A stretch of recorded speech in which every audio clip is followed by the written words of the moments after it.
Hey hi. So already ஒரு வீடியோவில் வந்துட்டு நான் டேபிள் எப்படி இன்சர்ட் பண்ணுறது அப்படின்னு சொல்லியிருந்தேன். இப்போ மல்டிபிள் டேபிள்ஸ் எப்படி வேர்ட் ஃபைலில் இன்சர்ட் பண்ணலான்னு பார்க்கலாம். ஸோ இதுக்கு ஃபஸ்ட்டு நம்ம வந்து இன்சர்ட் டேப்குள்ளே போயிட்டு டேபிள் ஆப்ஷன் இருக்குல்ல, அதை கிளிக் பண்ணணும். நம்ம ஆல்ரெடி இந்த டேபிள் ஃபார்மட் தான் கொடுத்துருந்தோம். இப்போ வந்து இன்சர்ட் டேபிள்ன்ற ஆப்ஷன் இருக்குல்ல, அதை கிளிக் பண்ணிட்டீங்கன்னா உங்களுக்கு வந்து ஒரு விண்டோ பாப் ஆஃப் ஆகும்.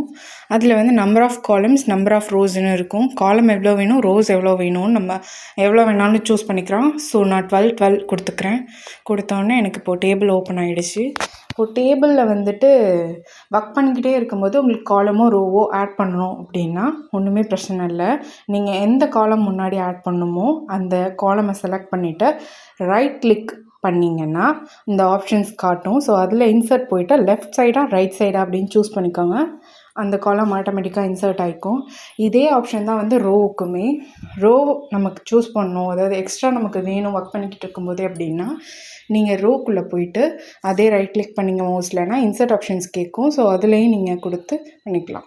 இந்த வீடியோ யூஸ்ஃபுல்லாக இருந்தால் லைக் பண்ணி சப்ஸ்கிரைப் பண்ணிக்கோங்க.